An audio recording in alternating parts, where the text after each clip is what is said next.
a mind of metal and a heart of fire, experience the cold logic of fate meeting the burning passion of humanity. Our stories explore the boundaries of what it means to be alive in an increasingly synthetic world. Subscribe now and join the conversation about our collective future. The envelope was already sitting at my place at the table when I walked in. Not in front of my brother's chair. Not in front of my sister-in-law's. Mine. A white legal envelope with my name handwritten across the front, in my Nan's careful cursive, the kind she used for Christmas cards and thank you notes. I picked it up. My brother told me not to open it yet. He said we should wait until everyone was seated. I didn't put it down. Before I tell you what was inside that envelope and why my Nan was upstairs crying, while a real estate attorney sat in the living room, let me ask you something. Have you ever been the person in your family who everyone assumed would just go along with things? The one who never made a fuss? I want you to hold on to that feeling, because that's exactly who they thought they were dealing with that night. My name isn't important. What matters is that I was 31 years old. I'd spent the last 7 years building something from nothing, and not a single person in my family had any idea what my bank account looked like. I kept it that way on purpose. I'd watched what money did to people the moment others found out about it. I'd watched it happen to my Nan, actually. Which is exactly how I ended up in that dining room on a Tuesday evening, with a legal envelope in my hand, and my brother smiling at me from across the table like he was doing me a favor. Let me back up. My Nan raised me. My parents split when I was 4. My mom moved twice across the country, chasing different versions of a life she wanted, and my dad was the kind of present that somehow still felt like absent. My Nan stepped in. She had a house. A real house, not a condo, not an apartment, an actual house with a yard and a porch, and a lemon tree in the back that she watered every single morning. She worked as a seamstress out of the spare bedroom for 30 years. She was meticulous and quiet, and she put me through my first 2 years of community college, out of what she saved from alterations and hemming wedding dresses. I loved her more than I knew how to say. My brother was 8 years older than me, and had always operated under the assumption that because he was older, he was the one in charge. He'd moved back to our Nan's town about 4 years ago. With his wife Petra. No, wait. I need different names. His wife. I'll call her what she was. My sister-in-law, the one who once told me at Thanksgiving that I didn't really understand how hard it was to maintain a home, while I was literally washing her dishes. My brother had his ideas about how things should work, and those ideas always ended with him at the center of them. He'd been managing my Nan's finances for 2 years by the time that dinner happened. He offered to help her with her bills after she had a small health scare. Nothing serious, a fall, a night in the hospital, the kind of thing that gives a family a reason to start talking about the future. My Nan was 81. She was sharp and funny, and she did the crossword every morning, but she was also tired, and my brother had positioned himself as the responsible one. The one who showed up, the one who handled things. I wasn't there to handle things. I was in another city, building a company. I'd started it at 24 with a former colleague, and a credit card I definitely should not have maxed out. We built compliance software for mid-size healthcare networks. The kind of thing nobody outside the industry finds interesting, but that every hospital system desperately needs. By the time I was 28, we had clients in 11 states. By the time I was 30, we had an offer on the table from a company I will not name that made me sit in my car in a parking garage for 20 minutes because I needed somewhere private to process the number I was looking at. I sold my share for just under $40 million. I did not tell my family. I told my attorney, I told my accountant, I told the colleague I'd built it with, and I told a therapist I started seeing specifically to process the experience of suddenly having that kind of money while still knowing how to stretch a grocery budget, because that had been my entire adult life until that point. I did not tell my Nan, and I want to explain that because I know it sounds wrong. I didn't tell her because I absolutely knew, that if she found out, she would feel like she no longer needed to protect anything for me. She had this house. She'd told me for years that the house was for me and my brother equally. She'd said it at kitchen tables and on the phone. And once in a card she sent me when I moved to my first apartment. This will always be half yours, baby girl. I didn't want her to think she could let go of that. I didn't want my brother to find out I had money and start doing math. My brother found out I had money. I still don't know exactly how. My best guess is a cousin who worked adjacent to the finance world and had either heard something or looked something up. The acquisition hadn't been entirely private. There was a press release, industry coverage, nothing that named my personal payout, but enough that someone who knew where to look could piece things together. Whatever the source, my brother knew by the springs, and by July, he had scheduled a family dinner. He called it a family check-in. He said Nan wanted to see everyone together. He said it would be nice to have a meal and talk about some things. My Nan called me separately 2 days before. Her voice was strange. She said she wanted me to come, that she had something she needed me to see. that she was sorry about whatever was going to happen and that she loved me. I asked her what she meant by whatever was going to happen. She went quiet. Then she said, "Just come and bring your wits." I brought more than my wits. I called my attorney the same afternoon. I explained the situation. Family dinner, Nan in a compromised position, a brother with apparent knowledge of my finances, and a history of making financial decisions that benefited himself. My attorney listened and then said, "Do you want me to make some calls?" I said yes.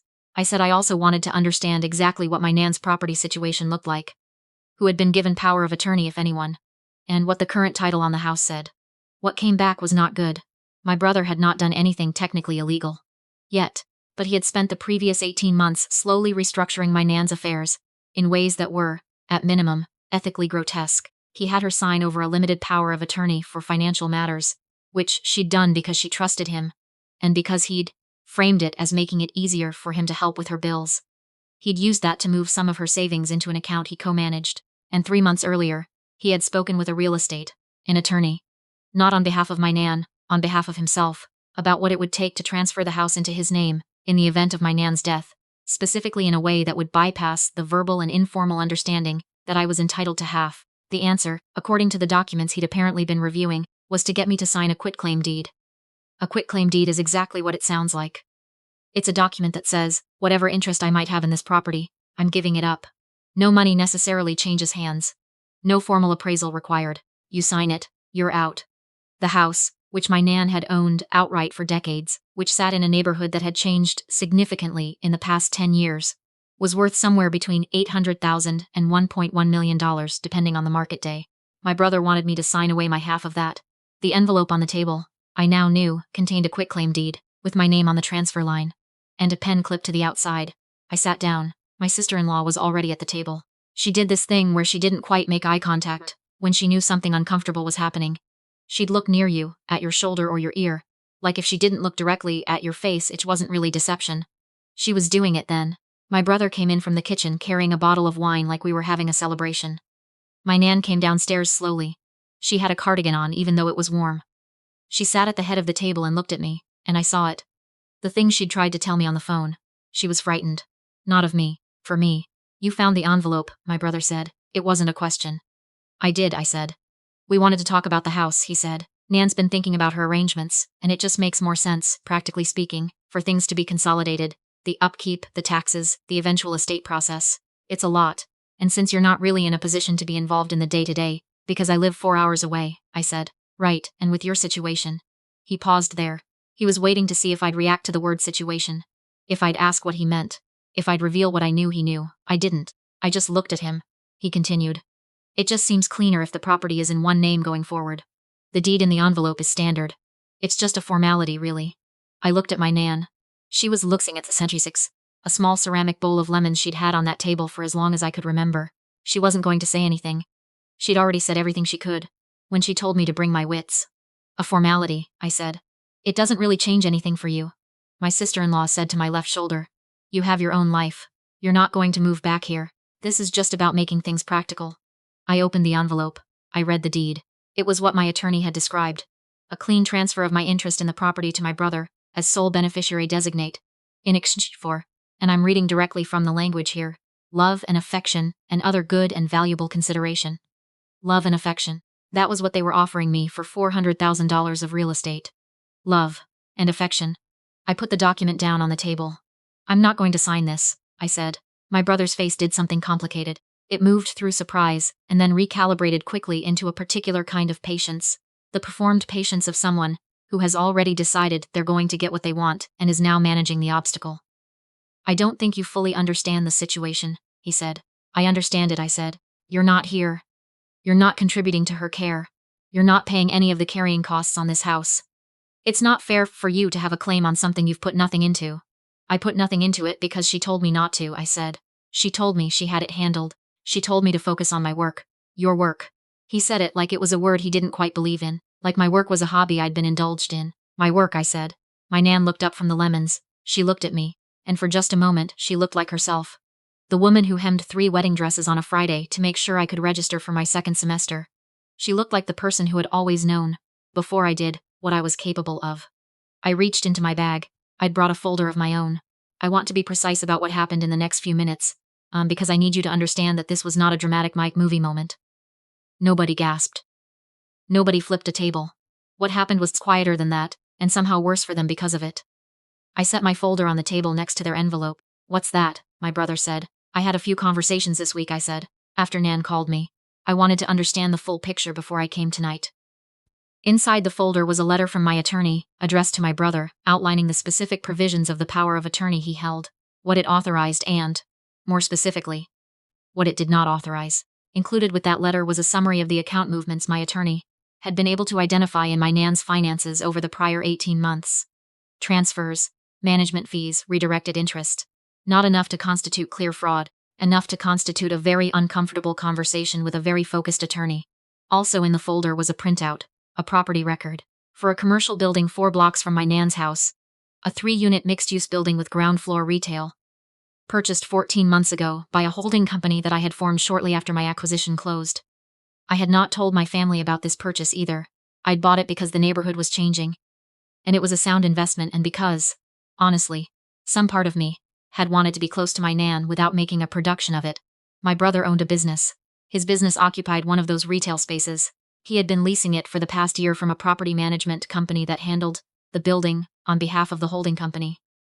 On behalf of me, he had been paying rent to me every month for over a year without knowing it. "You're his landlord," my attorney had said on the phone, and I'd laughed. Not because it was funny exactly, but because the universe sometimes arranges things in a way that feels almost editorial. My brother picked up the property record. He looked at the holding company name. He looked at it for a long time. I watched him do the math. "You own the Callaway building," he said. It came out strange, flat. "I do," I said. "Since when?" 14 months. He set the paper down very carefully, the way you set something down when your hands aren't entirely steady. His wife had stopped looking at my shoulder. She was looking at the table. My Nan was looking at me. She wasn't frightened anymore.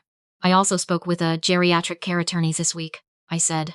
"The power of attorney you have has some limitations that I don't think you were fully aware of, or that you were hoping I wasn't aware of. I'd like to have a broader conversation about Nan's arrangements, her actual arrangements, not the ones that benefit one person at the expense of another, with all the relevant professionals in the room." I paused, and I'd like to do that before anyone signs anything. My brother tried twice to say something and stopped. The second time he stopped, he picked up his wine glass and put it down without drinking. "I also want to be clear about something," I said. "I'm not interested in making this ugly.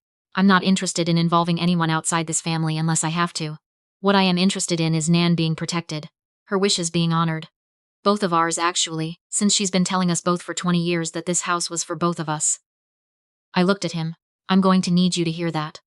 My sister-in-law made a small sound that wasn't quite a word. My Nan reached across the table and put her hand on top of mine. Her hand was small and dry and warm, and I had to look at the ceramic bowl of lemons for a second because I didn't want to cry in front of my brother. I really didn't. The meeting with the attorneys happened 3 weeks later. My brother retained his own. I had mine. My Nan had an independent one I'd helped her identify, someone with no prior relationship to any of us. The power of attorney was formally reviewed and its scope clarified in writing. The account activity was examined. My brother agreed to return what the review characterized as improperly redirected funds. Not an admission of wrongdoing, technically, just a good faith resolution. The way attorneys phrase things when they're trying to avoid the word theft. The house stayed in my Nan's name. In her will, it was formally designated as I always knew it should be. Split equally between the two of us, with a provision that if either of us chose to sell, the other had right of first refusal. My brother signed that documentation. He didn't have a lot of options by then. His lease on the retail space came up for renewal 2 months after all of this. I renewed it. Same terms. I want to be honest about why. Not because I owed him anything, but because my Nan asked me to. She said she didn't want the family to be destroyed. She said she'd already lost enough. I said okay. I meant it. I renewed the lease and I did not raise his rent, and I will not, as long as she's alive, because she asked me not to. But I also won't pretend it didn't happen. I won't go to Christmas dinner, and let the version of me that never stood up for herself walk back through that door. I've been the easy one, the accommodating one, the one who doesn't make a fuss, my entire life. I was accommodating when my parents left. I was accommodating when my Nan was the only one showing up.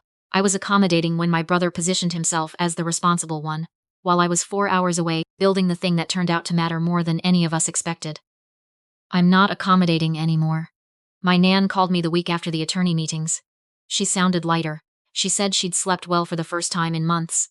She said she'd made lemon cake and was going to leave some on the counter for me next time I visited. I drove up that weekend. We sat on the porch. She didn't ask me about the money. She never has, not directly. She asked me if I was okay. I said yes, and I meant it more than I'd meant it in a long time. She patted my hand the way she'd done since I was small. I always knew, she said. I asked her what she meant. She looked at the lemon tree in the yard, the one she'd been watering every morning for 30 years. That you'd figure it out, she said. I just needed you to get there in your own time. I think about that a lot. About what it means to let someone find their own way to a thing. About how she'd been watching, all those years. Not because she doubted me, but because she knew I'd get there. She just needed me to know it, too. And I do now. I really do.